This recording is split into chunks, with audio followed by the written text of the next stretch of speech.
Halo, apa kabar Anda semua? Assalamualaikum warahmatullahi wabarakatuh. Nggak kerasa sudah sampai hari Jumat lagi, ini yang bahagia. Ya, sudah di ujung ini berarti di akhir perjumpaan kita di pekan ini, dan kita sudah memasuki hari Ramadan yang kedua. Dan seperti biasa kami ajak Anda untuk ngobrol berita di balik berita, ngobrolin berita di balik berita dalam program Off the Record bersama saya, Herz Arif. Dan saya Agi Beta, senang sekali menjumpai Anda, pemirsa Off the Record. Nggak terasa seperti kata Mas Hersu, ini udah akhir pekan, dan kita terus melaju ya Mas Hersu di bulan Ramadan ini, Di bulan insya Allah. Ramadan. Ya, 10 Ramadan di hari pertama ya. Oke. Mm-mm. Nah, jadi saya kira ini ada perkembangan terbaru juga karena memang menurut rencana katanya Ramadan ini sudah akan ada apa ya, deklarasi atau diumumkannya MOU dari Capres Anies Baswedan oleh tiga partai itu Mm-mm. dan tadi malam katanya kita kemarin malam ya, bukan tadi malam ya, Mm-mm. kemarin malam eh, PKS itu menjadi partai terakhir yang sudah menandatangani. Artinya ada tiga partai di koalisi Mm-mm. perubahan itu tiga-tiganya sudah menandatangani MOU Ya. dengan calon presiden Anies Baswedan. Ini kelihatannya Anies Baswedan akan jadi calon presiden pertama yang dideklarasikan walaupun belum bersama dengan calon wakil presidennya, kelihatannya gitu ya Mbak Agi ya. Soal Betul ini saya sekali. kira menarik karena dalam beberapa hari ini ada perkembangan-perkembangan yang menarik dari Anies Baswedan. Satu, Mhm. misalnya kunjungan dia di Jawa Timur itu mungkin banyak yang terkejut kalau kemudian sambutan Anies di sana tidak seperti yang diperkirakan gitu ya. Jadi cukup besar dan itu kan kemudian Mhm. kemarin kita bahas juga bagaimana kemudian PDIP seperti kelihatannya mulai agak terkejut juga dan melakukan downgrade gitu. Mhm. Dan yang saya kira yang perkembangan terbaru lagi yang menarik itu adalah ternyata Anies sudah mulai bertemu dengan sudah ada elemen-elemen dari warga Nahdien gitu yang Mhm. mendeklarasikan diri akan mendukung Anies Baswedan dan kemarin mereka ini rupanya membawa Anies Baswedan bertemu dengan mantan Ketua Umum PBNU Said Agil Sirot ya, dan videonya semacam testimoni dari Said Agil Sirot itu viral di beberapa media sosial. Saya sih usul Mhm. topik itu jadi topik utama kita, Mbak. Mhm, iya ya Mas Ersu, itu menarik sekali ya. Dan mungkin kita bisa tambahkan juga Mas Ersu yang sekarang sedang ramai juga begitu dan juga sempat viral di Twitter yaitu adanya poster ini Universitas Indonesia BEM-nya gitu. Adik-adik mahasiswa ini kembali mengunggah semacam poster tapi ada unsur animasinya di situ ya. Terus kemudian di situ bergambar Mbak Puan begitu yang digambarkan begitu ada ya semacam gambar tikus begitu ya dengan gedung DPR. Nah, itu cukup-cukup ramai Mas Hersu dan kemudian juga ada lagi yang di pegawai KKP ya, kantor pelayanan KPP kantor pelayanan pajak di Bantaeng Sulawesi Selatan Hmm. yaitu bernama Abdul Ghaffar gitu yang saat ini ramai juga itu Angkanya eh, lebih gede ya dari Rafael Alun gitu ya. Berapa 89? bah- bahkan lebih gede dari Ibu Sri Mulyani Oh begitu. iya iya iya. Berapa? 91 atau 89 miliar? Berapa tuh? Iya iya iya, 93 miliar kalau tidak 23 salah miliar ya. ya. Mhm, Walaupun mhm. buru-buru dibantah oleh staf khususnya Ibu Sri Mulyani bahwa itu kelihatannya salah input gitu ya. Oke, Iya walaupun iya. kalau tahu betul salah ya, kalau nggak salah input ya ini memang bikin kaget banget gitu ya. Mhm, Apalagi katanya di mhm. situ dia baru dapat harta warisan dari orang tuanya barang antik gitu. Itu yang saya kira juga saya agak agak bingung kan barang antik ini biasanya akan jadi nilainya itu sudah bisa dihitung kalau ya nah, misalnya masuk ke balai-balai lelang gitu. Kalau Betul. estimasi dari orang-orang biasa kan belum bisa jadi patokan juga Pak itu ya kan. Betul betul betul sekali. Dan ini menjadi ramai begitu ya karena pada saat tahun 2018 sebetulnya dia memang sudah memiliki kekayaan begitu, tapi terus kemudian karena jumlah hutangnya itu jauh lebih besar daripada LHKPN dia, sehingga dia malah minus gitu Mas Ya, Ersus. berapa waktu itu 7,8 8,5 miliar ya sebelumnya ya.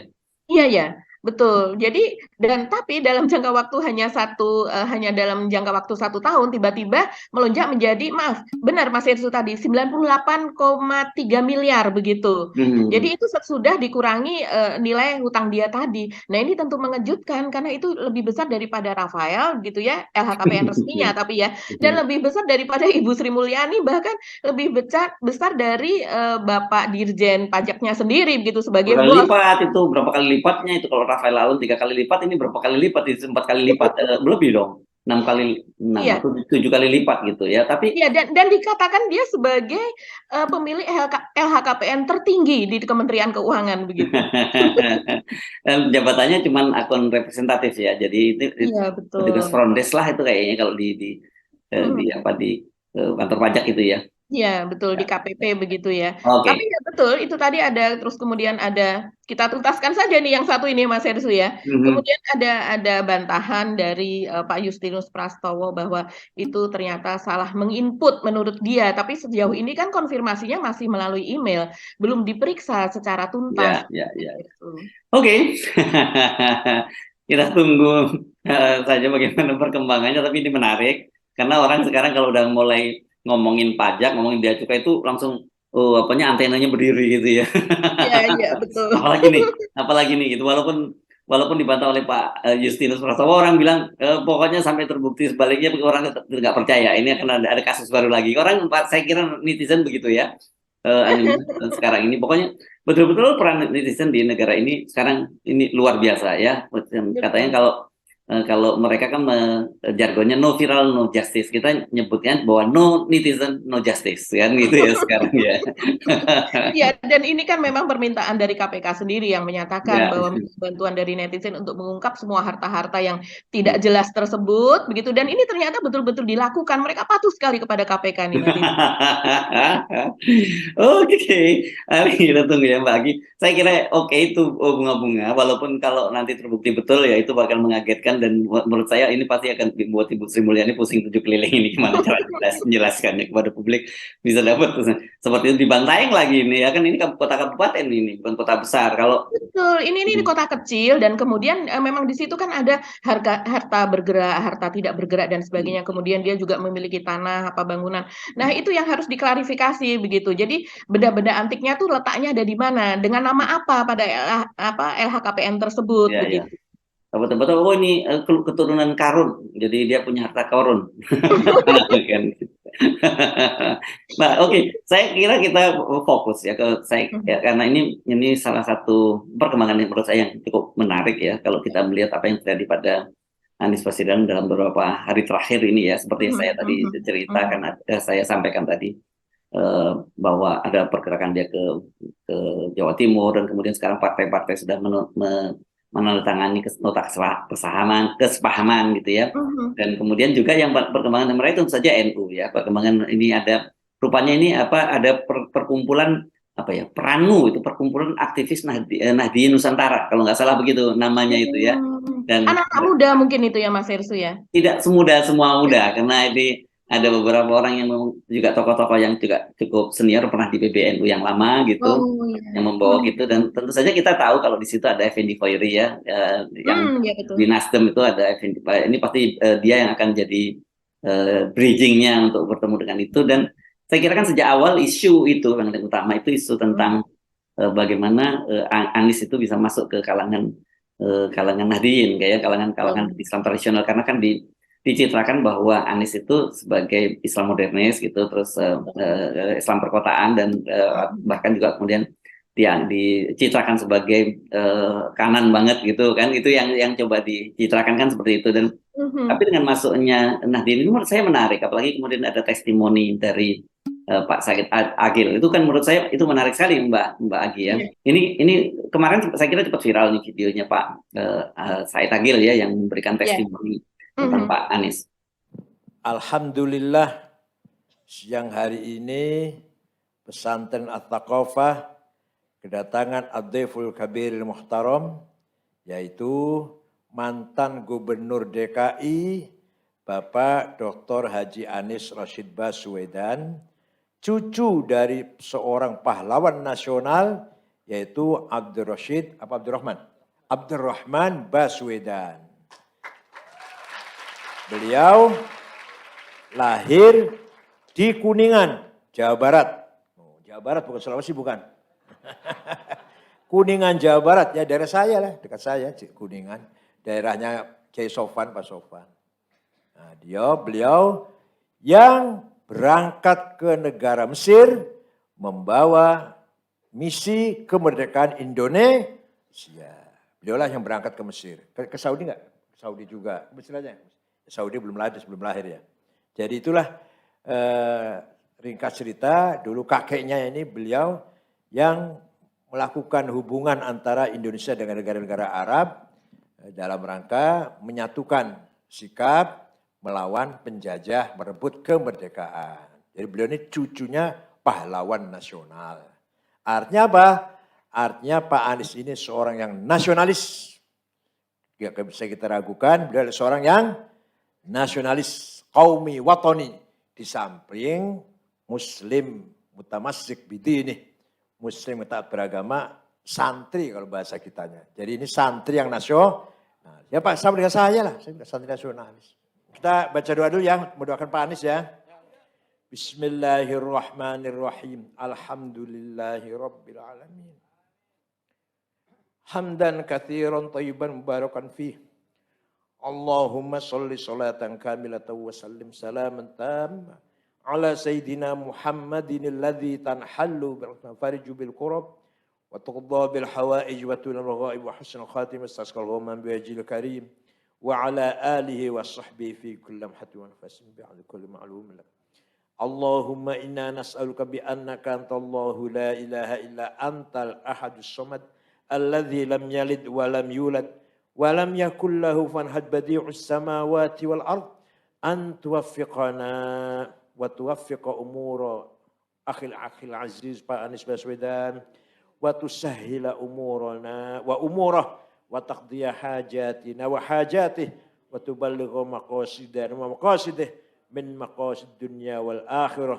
Allahumma la sahla illa ma ja'altahu sahla wa anta idza syi'ta anta hazna sahla sahhil umurana min umur dunya wal akhirah sahhil umurna wa umural muslimin. Bismillahi ma sya'allah ma kana min ni'matin fa min Allah. Bismillahi ma sya'allah la ya'ti bil khairi illa Allah. Bismillahi ma sya'allah la yasifu su'anna illa Allah. Bismillah masyaallah la haula wa la quwwata illa billah. Rabbi yassir wa la tu'assir bi atnana bil khair wal yatalattaf wa la yush'iranna bikum ahada. Rabbana atina fid dunya hasanah wa qina adzaban nar. Wa sallallahu sayyidina Muhammad alhamdulillahi rabbil alamin. Al-Fatihah. Oke, jadi kelihatannya mulai diberikan di semacam ini testimoni dari Pak Said Agil ini luar biasa karena mengakui bahwa Pak Anies itu adalah tentu saja adalah bapaknya, kakeknya itu adalah pahlawan nasional gitu yang punya perang untuk menggalang dukungan-dukungan dari negara-negara Arab untuk kemerdekaan Indonesia. Dan saya kira itu memang itu bukan fakta ya, bukan itu sejarah, betul. Itu sejarah mencatat seperti itu. Jadi kalau ada orang seperti Pak Anies Baswedan masih dipertanyakan soal nasionalismenya, saya kira ini kalau minjem bahasanya Bang Rhoma Irama sungguh terlalu gitu. Karena nanti ini kalau dari sisi sejarah juga akan sangat menarik tentang orang Arab yang dipertanyakan ini pribumi atau bukan pribumi. Nanti banyak ahli sejarah yang bisa bercerita gitu. Salah satunya saya pernah mewawancarai Pak Batara ya. Pak Batara itu juga pernah menyampaikan begitu bahwa orang Arab ini kita ngomong bukan kemudian membuat segregasi ya, tapi kita ngomong sejarah gitu ya. Berbeda dengan orang-orang keturunan Cina karena kan kita tahu kalau mungkin anak-anak sekarang tidak paham sejarah. Di masa lalu itu ada stratifikasi sosial kan masyarakat itu ya. Ada orang Eropa, di Belanda dan orang Eropa, kemudian orang Asia Timur dan lainnya itu termasuk Cina, Arab dan sebagainya itu kelompok yang kedua. Dan yang ketiga ini kelompok pribumi atau inlander lah gitu yang dianggap. Jadi ini kasta paling bawah gitu ya. Nah, pada waktu itu saya lupa tahunnya, tapi nanti kita bisa buka-buka lagi. Orang-orang Arab ini ya salah satunya dipimpin oleh kakeknya Anies Baswedan ini kemudian mendeklarasikan bahwa mereka melepas keistimewaan itu dan mereka menyatukan diri menjadi bersama dengan pribumi Indonesia. Jadi dengan begitu kalau sampai sekarang masih ada narasi bahwa kalau orang Arab itu bukan pribumi, ya nggak tepat juga karena sebenarnya sejarahnya membuktikan semacam ini. Ini kita ngomongin dari sisi sejarah ya, Mbak Agi. Nah, tapi saya kira itu tadi kita memberikan semacam bingkai dari pernyataan Pak Said Agil Siraj. Tetapi yang paling penting tentu kita mesti lihat siapa Pak Agil Siraj ini. Beliau adalah mantan Ketua Umum PBNU. Dan kita tahu sekarang PBNU yang sekarang itu memberikan garis bahwa tidak ada capres dari NU dan NU tidak akan ditarik-tarik, tidak boleh ditarik-tarik ke ranah politik. Tapi itu kan berarti itu kebijakan secara struktural gitu ya Mbak ya. Tapi kalau kultural kan beda. Orang-orang seperti Pak Mhm. Said Agil Siraj ini tentu Mhm. punya basis kultural sendiri ya, di Mhm. pesantren. Beliau dari mana? Pesantren Bundat ya, dari Cirebon ya. Iya, Kan gitu. betul.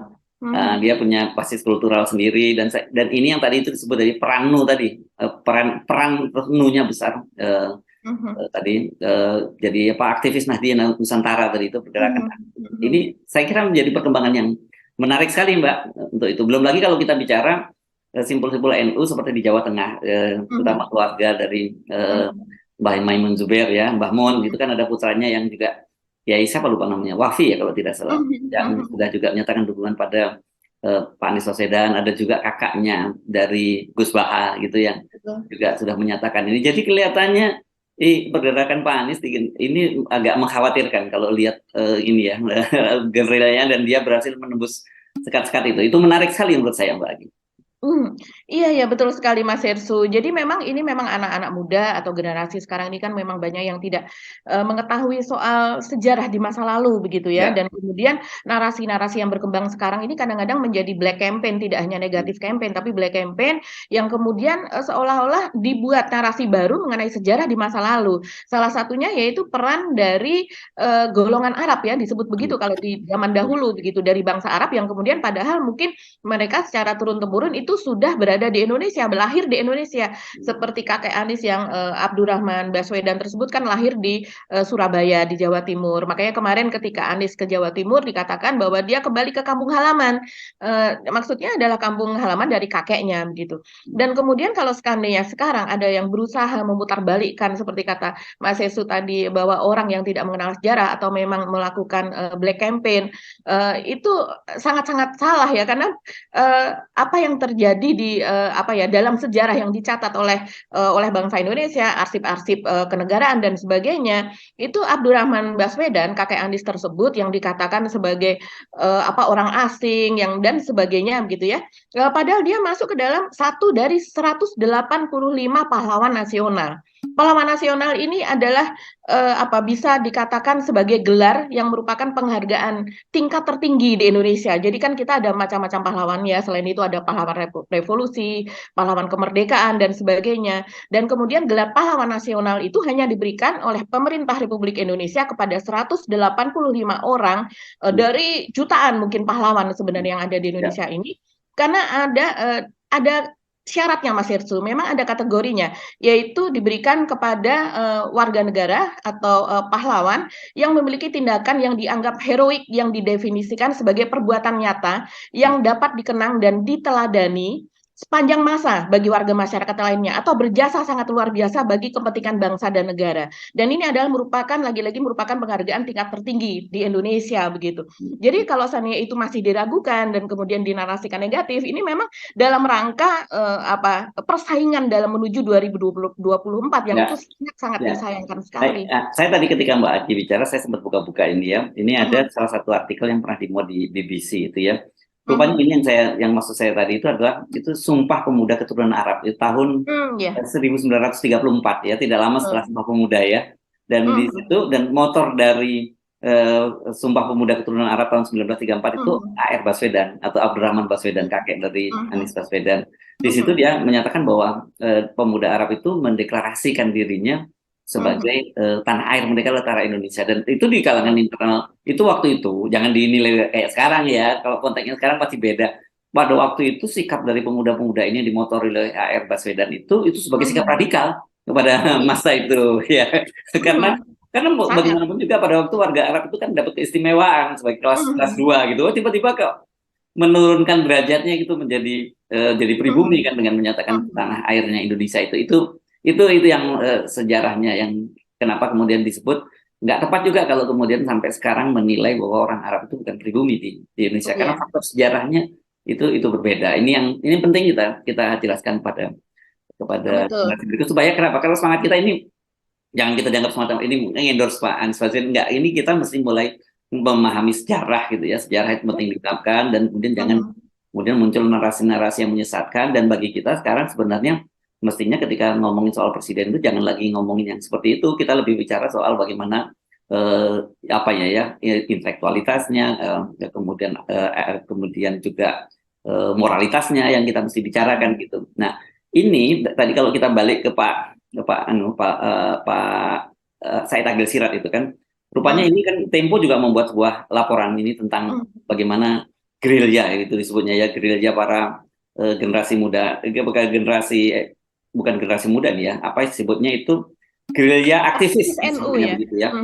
Judulnya begini disebutnya, gerilya aktivis NU di balik pertemuan Anies Baswedan dan Said Agil Siraj gitu, itu disebutkan begitu. Nah, ini menarik karena ternyata kemudian ada pertemuan-pertemuan empat mata gitu antara Pak Said Agil dengan Anies Baswedan dalam forum itu, dan kemudian setelah Pak Anies pulang dari situ itu ada yang ya, Said Agil Siraj bicara bahwa ya kalau di antara para capres yang sekarang itu yang dianggap paling keislamannya yang paling mantap dan kemudian keturunannya yang paling paling top ya Pak Anies, kira-kira bahasanya begitulah yang disebutkan oleh Said Agil Siraj ini. Jadi artinya meskipun tidak ada deklarasi dari Pak Said Agil Siraj, kalau dari dari testimoninya beliau tadi dan kemudian dari ucapan-ucapan beliau yang disampaikan kepada para santrinya, itu yang menunjukkan bahwa beliau itu akan mendukung Pak Anies Baswedan. Kelihatannya begitu. Ini kita belum tahu kan,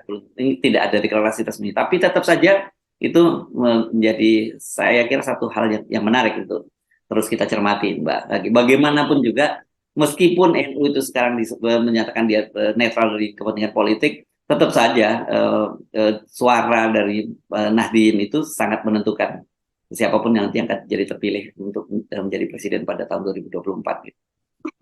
Iya, jadi apa yang dilakukan oleh Anies ini jadi mirip seperti apa yang dilakukan oleh Abdurrahman Rashid Baswedan ya, kakeknya. Ya, Jadi bergerilya, Baswedan, ya. AR Baswedan. Ya, jadi pada waktu itu tahun berapa Mas Yetsu, saya lupa. Jadi sesudah kita merdeka tahun 46 atau 47, 46 kalau tidak salah ya. Sesudah kita merdeka kan, tapi Belanda masih menolak kemerdekaan kita, dan kemudian di PBB ada aturan harus ada pengakuan secara de jure dan kemudian de facto minimal sekian negara anggota PBB begitu.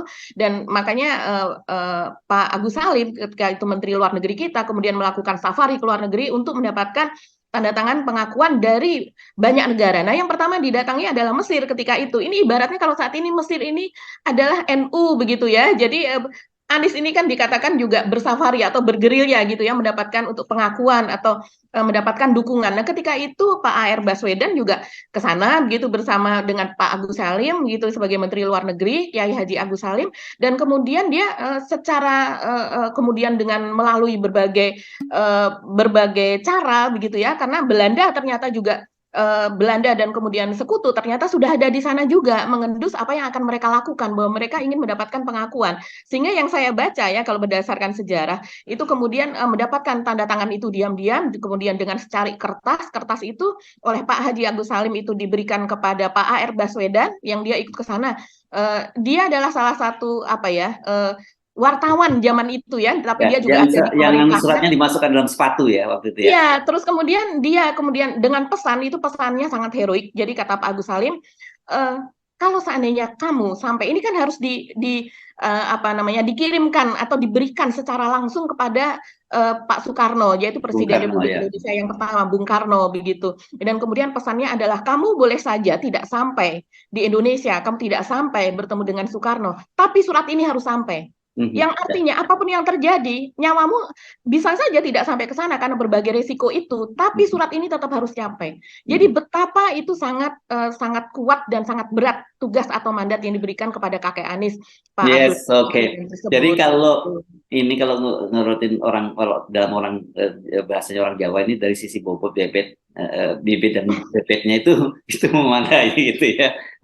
Jadi tapi kita mungkin nggak akan terlalu fokus terlalu panjang di situ ya. Nanti dianggap terlalu panjang, bahaya nih.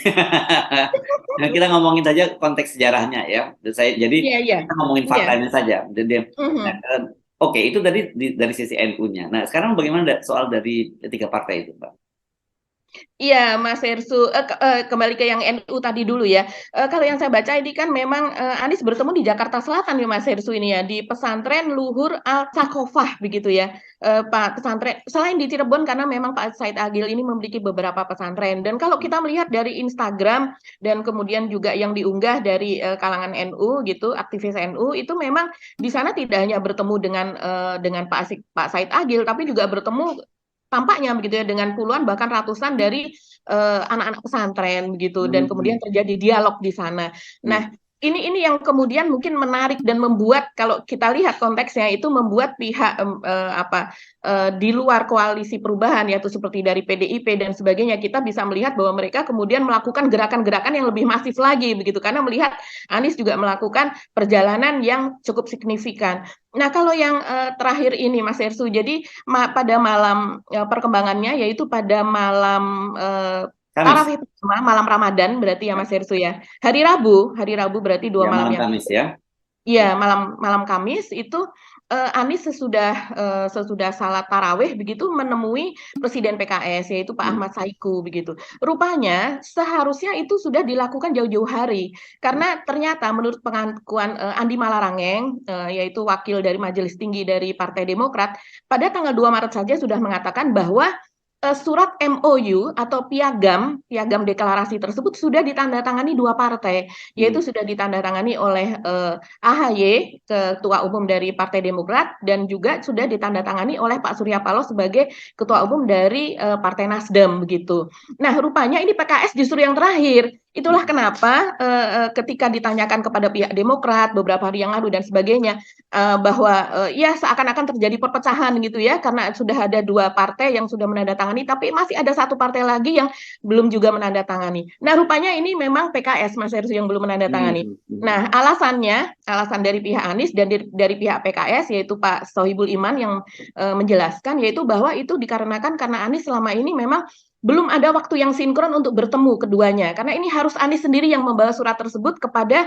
ketua umum masing-masing partai. Hmm. Jadi tidak bisa diwakilkan. Nah, terus kemudian Anies kita tahu melakukan perjalanan ke Australia cukup lama dan kemudian ketika dia kembali di Indonesia ternyata Pak Ahmad Saiku juga melakukan perjalanan ke luar negeri. Jadi Hmm. mereka tidak dapat bertemu dan baru dapat bertemu kemarin malam itu pun sudah malam hari. Nah, Hmm. kabarnya pada seharusnya pada Rabu malam itulah saat akan dilakukannya deklarasi dari ketiga partai tersebut Mas Hersu. Jadi bagaimana Hmm. piagam kesepakatan yang sudah ditandatangani antara lain begitu soal apa yang harus dilakukan Anies dan sebagainya. Tapi katanya memang tidak mencantumkan nama cawapres yang harus Ya. diangkat. Malah justru di situ dikatakan bahwa itu menjadi hak prerogatif Anies untuk menentukan cawapres. Hmm. Begitu Mas Hersu.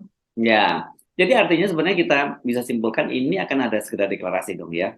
Dan kemarin kita kan berkejaran dengan kalau kemarin kan kita bahas berkejaran dengan KPK kan KPK seperti juga dikatakan oleh juru bicaranya Ali Fikri kan dia menyatakan bahwa kasus Formula E itu jalan terus dan tidak ada batas waktu. Padahal itu beda sekali dengan Dewan Pengawas yang meminta agar segera diberi kepastian kan. Orang kan masih bertanya-tanya apakah bagaimana statusnya kalau kemudian bisa dicegat di tengah jalan soal itu kan gitu ya. Karena perkembangan terbaru kemarin kan seperti kita sampaikan dalam konten sebelumnya kita tahu ada 3 skenario kan. Skenario pertama tetap jalan 3 periode Pak Jokowi dan itu opsi yang utama. Yang kedua menjodohkan Prabowo dengan Pak Ganjar Pranowo gitu ya. Dengan skenario mungkin skenario pertama berhadapan tetap dengan Anies Baswedan, tapi ada skenario yang ketiga ya kalau mungkin jangan berhadapan dengan Anies jangan ikut dalam pilpres ini kan, itu skenario awal dulu ya, skenario yang pernah dibocorkan oleh Pak SBY dan juga kemudian diperjelas oleh Andi Arief ya pada waktu itu, walaupun Andi Arief kemudian meminta agar pernyataannya itu tidak dikutip, tapi gimana orang videonya udah nyebar kemana-mana kan gitu ya. Jadi saya kira ini mungkin kita bisa prediksi berarti Anies nanti akan jadi capres pertama yang dideklarasikan gitu ya. Sambil menunggu kan, tapi sebenarnya resmi tidaknya nanti pencapresan itu kan setelah pembukaan pendaftaran capres dibuka dan kemudian secara resmi ada partai yang bukan partai partai atau gabungan partai yang memiliki kursi 20% di parlemen atau 25% suara nasional gitu yang menyerahkan kepada KPU ya, panitia pendaftaran.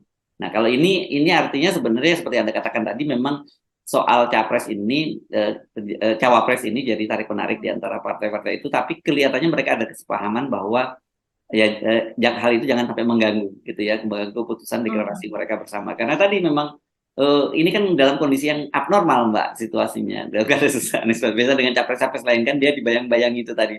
Ini kalau pas juga karena Formula E, karena ini pasti bisa saling menikung gitu, di siapa duluan yang menyalip di tikungan kan gitu. Jadi KPK juga tetap waspada, dan 3 partai ini saya kira juga waspada gitu. Mereka saling mengintai lah di situ.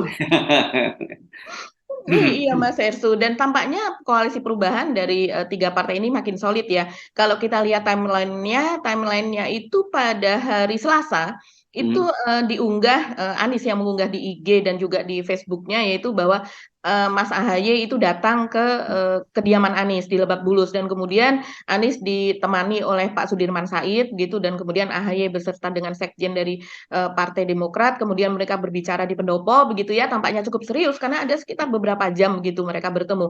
Dan kemudian kita tahu sehari kemudian Anies menemui Pak Ahmad Saiku. Jadi kalau kita melihat ini timelinenya mungkin semacam, kalau saya menduga-duga semacam dorongan supaya Anies mempercepat itu bertemu dengan PKS, karena tanggal 2 Maret saja sekarang, sekarang sudah masuk minggu keempat bulan Maret ya, itu belum juga selesai dari ketiga partai tersebut, dan ternyata sehari sudah bertemu AHY begitu ya, kemudian Anies menyelesaikan tanda tangan dari ketiga partai. Dan tapi walaupun demikian kita masih belum tahu ya cawapresnya siapa begitu Mas Ya, Ersu, tapi saya saya rasa kira ini sudah. sebenarnya ada 2 soal ya cawapres ini. Satu, memang mereka sendiri belum sepakat gitu ya, masih tarik-menarik di antara mereka. Yang kedua, justru saya kira strategis kalau disimpan dulu cawapresnya, karena untuk menunggu juga pasangan yang lain kan. Karena bagaimanapun soal siapa yang jadi cawapres itu juga sangat menentukan gitu loh, Mbak. Jadi nggak strategis juga sebenarnya kalau cawapresnya itu sejak awal diumumkan seperti saat ini gitu. Jadi itu merupakan strategi sebetulnya juga ya Mas Ersu ya? Seperti koeksistensi aja ya. Iya. Jadi Iya betul, karena kita juga bisa melihat kan akhir-akhir ini bahwa kita masih terus bertanya-tanya apakah Ibu Mega itu akan menduetkan PDIP dengan Gerindra seperti itu kan. Nah, kalau seandainya dia sudah melihat cawapres dari Anies saat ini saya baca beberapa komentar dari pengamat dan juga apa yang dikatakan oleh para netizen, kecenderungannya mereka juga mengatakan hampir sama dengan yang dikatakan oleh Mas Hersu tadi, yaitu bahwa kalau sampai Anies gitu berpasangan dengan calon yang kuat, misalnya dari NU ataukah dengan ini yang sekiranya itu pasangan menjadi sangat kuat, maka kemungkinan besar Ibu Mega akan dalam tanda kutip menyerah begitu untuk menyetujui pasangan dari Pak Prabowo dengan Pak Ganjar begitu. Tapi untuk saat ini dia melihat dulu Anies ini berpasangan dengan siapa, cukup kuat atau tidak, karena tampaknya nama Puan masih ingin dikeluarkan dari pihak PDIP.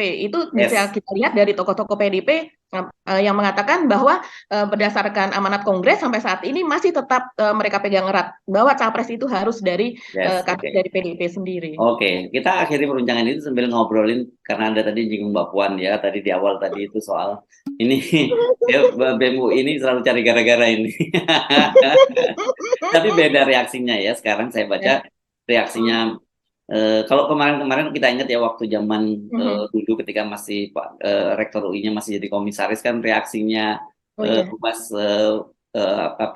UI itu terhadap aksi-aksi dari BEM sangat keras. Kalau sekarang ini mulai lebih soft gitu ya kan, yang justru nyapan PDIP dan Istana gitu ya. Dan Istana itu ironisnya yang bereaksi adalah mantan ketua BEM UI juga, namanya Valdo Maldini. Ya. Iya, jadi ini Valdo berarti gagal mengasuh ya Mas Ersu. Boleh kan begitu sih lah, kalau mudah ditafsirkan begitu ya.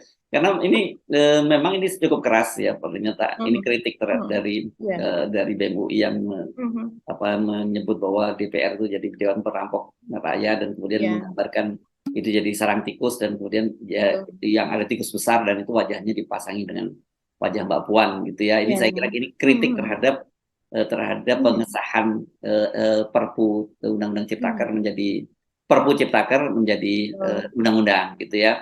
Dan ini kemudian yang memimpin sidang paripurna pada waktu itu Mbak Mega. Jadi Mbak Puan. Jadi ya dia yang jadi sasaran animasi meme animasi dari BEM UI itu gitu. Betul, Mas Hersu. Ini menjadi trending Twitter juga loh, Mas Hersu. Oh iya, Apa yang iya, iya. dilakukan oleh ini? Karena memang sudah berkali-kali ya, BEM UI ini mengeluarkan pernyataan-pernyataan gitu, dan pernyataannya ini cukup menohok sih, Mas Hersu. Kalau yang saya baca ini cukup kritis sekali ya. Jadi dia antara lain saya bacakan mungkin beberapa kalimat saja. Dia mengatakan begini, "Halo UI dan Indonesia," begitu. Sebelumnya di atasnya dia kasih judul Dewan Perampok Rakyat. Waduh. Terus kemudian dia mengatakan tepat pukul 10.39 WIB 21 Maret 2023 telah terjadi pengkhianatan berupa pengesahan Perpu Cipta Kerja menjadi undang-undang oleh DPR. DPR lagi-lagi memperlihatkan kebobrokannya melalui pengesahan Perpu Cipta Kerja yang jelas-jelas dinilai inkonstitusional oleh Mahkamah Konstitusi. Nah, ini kuat sekali ya nggak narasinya. salah ya, karena memang kan sebenarnya undang-undang Ciptaker itu kan berdasarkan keputusan dari Mahkamah Konstitusi ya, setelah diajukan judicial review kan dinyatakan sebagai inkonstitusional bersyarat selama 2 tahun. Artinya sebenarnya pemerintah diwajibkan untuk melakukan revisi terhadap keberatan itu terhadap undang-undang Cipta Kerja itu selama dalam waktu 2 tahun. Tapi alih-alih melakukan revisi perbaikan malah kemudian menerbitkan Perpu kan. Jadi itu kan seperti membangkang terhadap konstitusi. Yang nggak salah sih kalau kemudian dianggap itu sebagai, bahkan menurut saya masih nggak terlampau keras lah ini pernyataan dari BEM UI ini, cuman mungkin visualnya gitu yang membuat orang jadi terganggu kan gitu ya. Iya, dan ini memang sempat terjadi berbantahan begitu ya, baik di media maupun media sosial begitu, saling jawab begitu antara misalnya dari PDIP itu Pak Hendrawan Pratikno mengatakan bahwa itu ya tidak tepat begitu ya, dan tapi dia mengatakan bahwa belum ada rencana untuk memperkarakan itu secara hukum. Dan kemudian akhirnya sebelumnya kan ini terkenal ketua BEM UI itu adalah Bayu ya Mas Hersu ya. Lewat unggahan ini kemudian mereka maksudnya netizen itu menyadari bahwa sekarang sudah berganti, dan yang sekarang ini namanya adalah Melkisedek Huang kalau tidak salah, dari Fakultas Hukum angkatan 2019, dan banyak yang mengapresiasi dari ketua BEM UI tahun 2023 yang baru ini. Ya, semoga adik-adik kita ini tetap kritis ya Mas Hersu. Konsisten saya kira mulai dari Leon, kemudian ke Bayu, sekarang ke Melkisedek Huang, ini semua sama tetap dalam posisi yang kritis. Makanya kemudian yang menarik kan komentar dari Valdo yang menyatakan kok ini narasinya seperti LSM yang didanai oleh asing gitu kata dia. Seperti suara anti pemerintah gitu. Iya, suara oposisi dan suara kira gitu.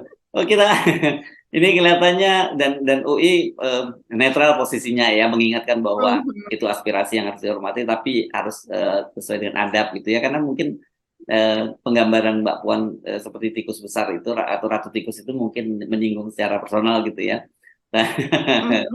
Tapi namanya kritik. Ya, mungkin dimaksudkan Mbak Puan sebagai simbol dari DPR, karena kritiknya sebenarnya kepada DPR. Kalau dari narasinya kan isinya adalah soal DPR. Kebetulan aja ada yang mengesahkan, yang memimpin pengesahan itu kan Mbak Puan dalam kapasitasnya dia sebagai ketua DPR. Oke, bagi ya. Kita mesti mengakhiri perbincangan ini, makin menarik perkembangan politik kita akhir-akhir ini. Terus ikuti perbincangan kami dalam program Off the Record, dan kita ajak Anda untuk membaca berita di balik berita. Anda bisa membaca beritanya di tempat lain, tapi kalau untuk mendapatkan insight information-nya, untuk membaca berita di balik beritanya, harus nonton Off the Record. Gitu ya Mbak Agi ya. Oke, kita mesti pamit. Saya Hersu Arif. Dan saya Agi Beta, terima kasih atas perhatian Anda. Selamat berakhir pekan, tetap salam 0%. Wassalamualaikum warahmatullahi wabarakatuh. Waalaikumsalam warahmatullahi wabarakatuh.